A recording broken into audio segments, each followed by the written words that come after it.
안녕하세요. 오늘은 180주 연속 베스트셀러가 되어서 50만 부 기념 전면 개정판을 이렇게 다시 펴내고 또 미국 아마존의 영문으로 책을 판매하기 시작한 잘했고 잘하고 또 잘 될 것이다 라는 이 책을 읽고 저의 마음에 와닿았던 내용들을 함께 정리해서 소개하고자 합니다.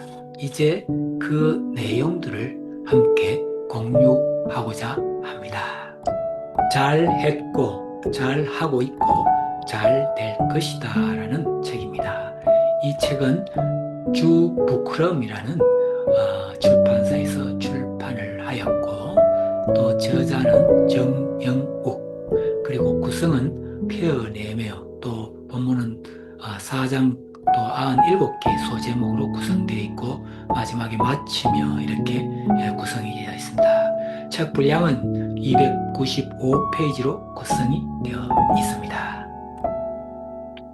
삶이 나를 힘들게 하는 것만 같을 때 기억해야 할 것들이라는 소제목에 보면은 나이가 들수록 다 알면서도 모른 척하는 일이 비일비재하다. 어떤 일에 대하여 미련하거나 용기 없는 선택을 한 것이 아니다. 그냥 모르는 척하고 져주는 게 마음 편한 상황이 이해하게 된 것이다 라고 이야기하고 있습니다. 그리고 괜한 것에 감정을 쏟지 말고 비축해서 생산적인 일에 몰두할 것, 삶의 곳곳에 이해할 수 없고 받아들이기 쉽지 않은 일들이 번번이 일어나는 것이니 자신감이 없으면 잘 될 일도 안 된다고 합니다.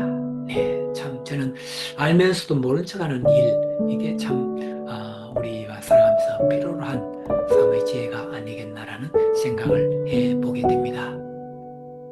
내가 나를 좋아해 줄 시기라는 소제목에 보면은 생각해본다. 누군가를 열병 앓듯이 좋아했던 마음으로 나는 나를 좋아해 준 적 있을까?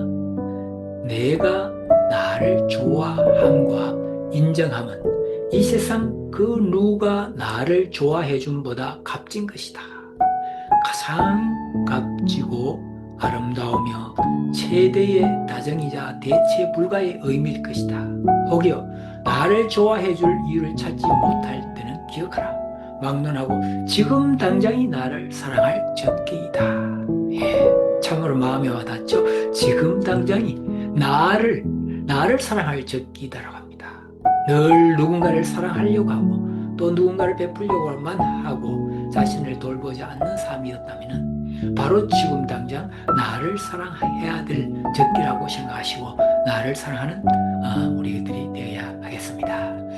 사람은 고쳐 쓰는 게 아니다라는 제목에 보면은 한 사람을 믿고 함께하는 것은 상대와 나에게 큰 행복이며 기이한 일이지만 한편으로 상대를 변화시켜 함께하려는 것은 아주 그릇된 방향이며 오만한 생각에 불과하다. 사람의 본성은 그 마음대로 고칠 수 없고 고쳐쓸 수도 없다. 상대가 소중하다고 고치려고 안간 힘 쓰기보다 단점을 눈 감아주고 그렇게 눈 감아주려고 노력할 것 이렇게 이야기합니다. 가진 장점을 기이 여겨주고 감사 안아줄 것. 혹여 상대의 용납할 수 없는 단점이 보이거나 용서할 수 없는 실수를 했다면 안타깝지만 놓아주라. 어차피 그 잘못 다시 반복될 것이다 라고 합니다. 그렇습니다. 우리는 사람을 자기 스타일로 고쳐서 쓸 수는 없습니다. 그냥 그대로 있는 그대로를 인정해주고 함께 살아가야 하는 우리 공동체가 되어야 하겠습니다. 그리고 가정이 되어야 하겠습니다. 관계를 오래 지키는 사람들의 공통점이라는 소제목을 보면 표현을 예쁘게 한다. 또 경청의 중요성을 알고 있다. 외외로 약속에 얽매이지 않는다. 다름을 인정한다. 거절 의사 표현이 정확하다. 나와 내가 아닌 우리와 문제의 일. 이렇게 공통점이 있습니다.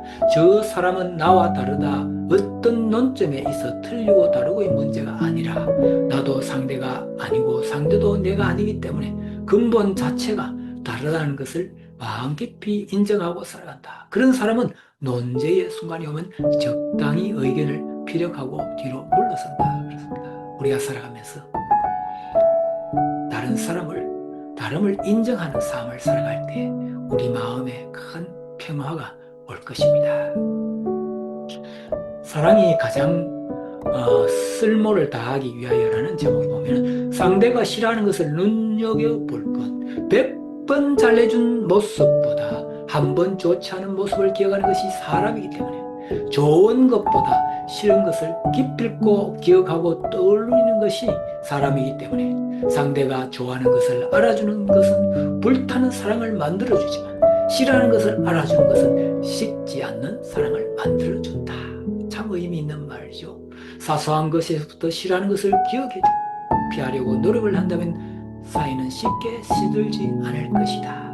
네, 그렇습니다. 우리가 너무 누군가에게 잘 해주려고만 노력할 것이 아니라 그 사람이 싫어하고 좋아하지 않는 것을 우리가 보여주지 않도록 이렇게 피해주는 것도 참으로 좋습니다.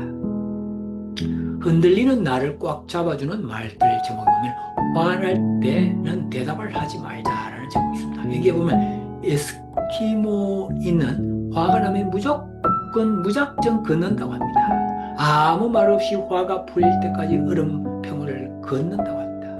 그렇게 한참을 걷다 화가 다 풀리면 멈춰서서 걸어온 길을 다시 되돌아온다고 합니다. 되돌아오는 길은 뉘우침과 용서의 길이라고 합니다. 말 그대로 화날 때는 아무것도 하지 않는 것이 자신에게 이롭다. 같은 말도 고조된 상태에서 뱉으면 제대로 전달되지 않는다. 깊은 생각 후에 말을 뱉고 행동을 해야 후회가 적고 되레 덕이 되어서 돌아온다고 합니다.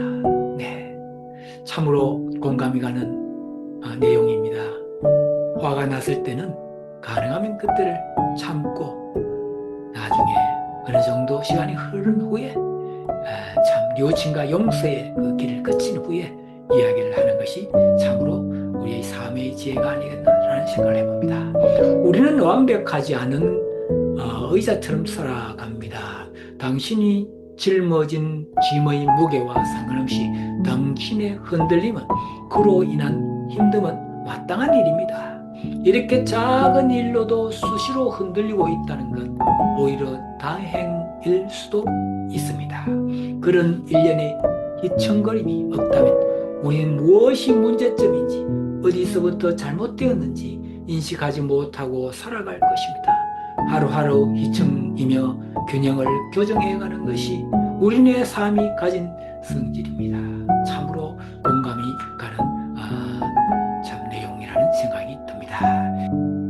예, 나이가 들수록 알아도 모른 척하며 살아가는 게 지혜로운 삶이라는 생각을 해보게 됩니다. 다른 사람이 나와 다름을 인정해주고 100번 잘해주는 것보다도 한 번 좋지 않은 모습을 기억하는 것이 사람이기 때문에 그 사람이 싫어하는 것을 기억하고 있다가 그렇게 싫어하는 것을 보여주지 않고 피해주는 삶이 될 때에 늘 좋은 인간관계를 가져갈 수가 있을 것입니다. 그렇게 좋은 인간관계를 가져감으로 말미암아 우리의 삶이 더욱더 행복하고 기쁘고 즐거운 삶이 되기를